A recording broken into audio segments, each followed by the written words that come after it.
Hey guys, what's going on? Jenko Sports here, bringing you the next episode in our Leicester City career mode.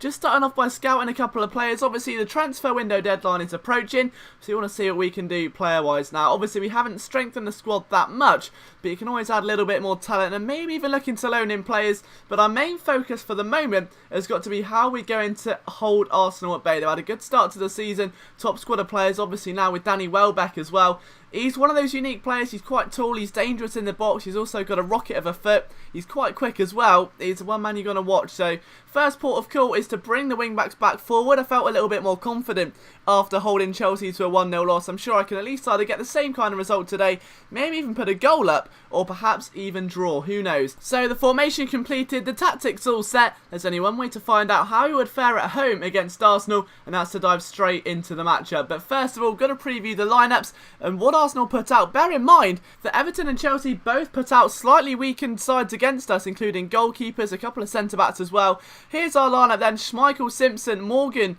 Upson, Konchesky, Cambiasso there as well. Obviously Ale retains his position on the left. We've got James in the midfield, who's really proved himself last game.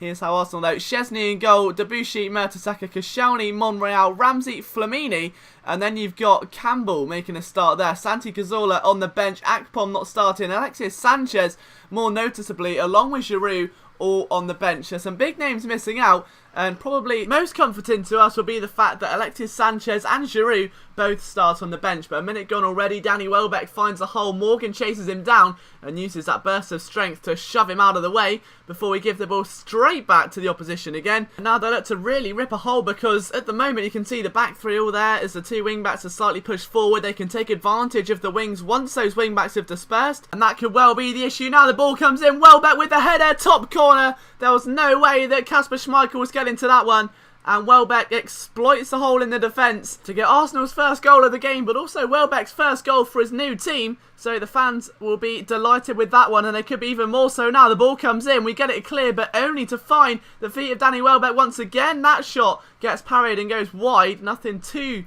drastic there for Kasper Schmeichel to deal with. Whether the pressure just won't stop coming, will it? Flamini down to Campbell, loses Simpson, back to Monreal again. And Arsenal now linking up very, very nicely indeed. They're all forward. There's no one behind that halfway line, but we cannot get the ball to capitalise on it. They're just all over us. The possession stats are through the roof, and so could Welbeck's goal tally. That one finds a side netting to the relief of Schmeichel.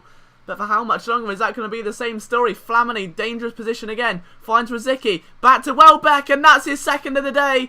22 minutes gone, and Arsenal have a 2-goal lead. Now Aloha still yet to open his account for Leicester City, actually. Hasn't got a goal for us in the Prem yet. James back down to the leading striker. And now as we all pour into the box, watch Ale at the top. This could be a real chance. Agbonlahor gets the first goal for Villa. Now is that a free kick or a corner? None. It's a goal kick. It's a goal. It's a goal kick. It's a goal kick. And you can almost feel the linesman and Howard Webb having some top-class banter at half-time in the dressing room. But anyway, back into our own area now. We've got more problems to deal with, and that one goes over the bar. That could have been a Danny Welbeck hat-trick in 30 minutes. That would have been a sensational stat for him. And as now Rosicky finds some space, closed down by 3 Leicester defenders, loses all of them.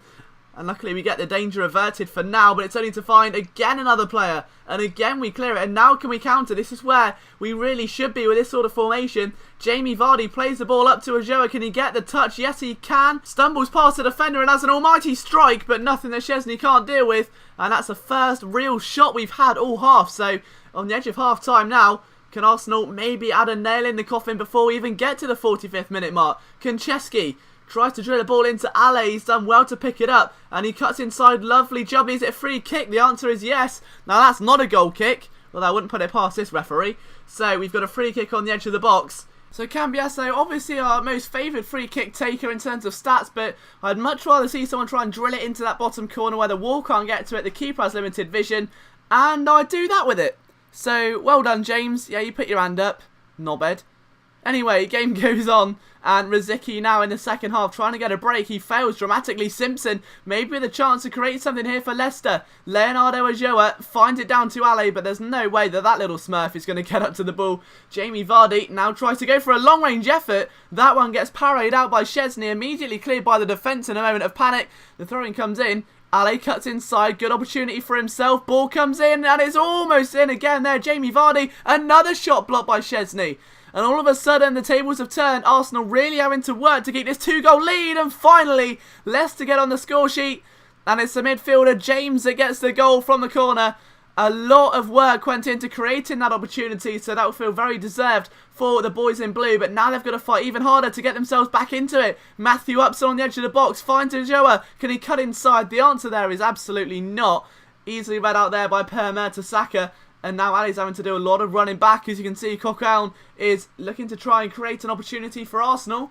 That gets blocked out. And now Leicester on the attack again. Paul Konchesky drills one into the box, and that's straight into the gloves of Szczesny. Now back at the other end of the field, 70 minutes have gone. Rosicky on the edge of the box tries to float one in. He does so and finds Santi Cazorla, the substitute.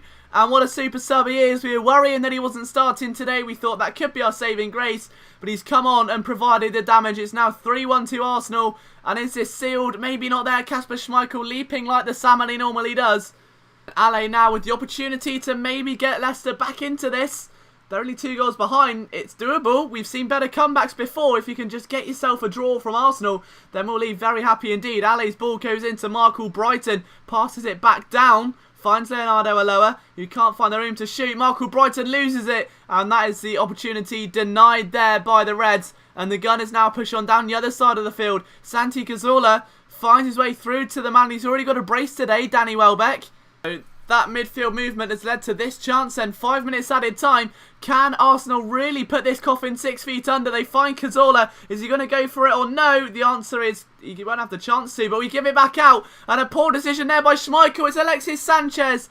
And the 2 substitutes come off the bench and score. A big day for Arsenal and a big day for new signing Alexis Sanchez. Could still be better yet. Here comes Rosicky again. His stamina's low. Support finally coming into the box. He's had to wait a while to get it. Santi Cazorla, who's already netted 1 today, finds Alexis Sanchez, and he's got 2.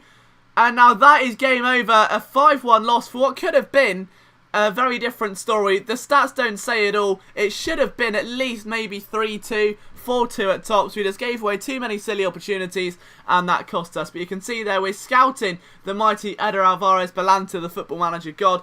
The other Prem skills have come in. We'll go through the table at the start of next episode, but for now we've got to focus on making some transfers before going into deadline day. First order on the table is getting Carlos Ruiz out on a budget, because obviously getting 600k for a 31-year-old we're not playing is definitely good news. So not long left till deadline day. Who are we going to bring in? Find out next episode.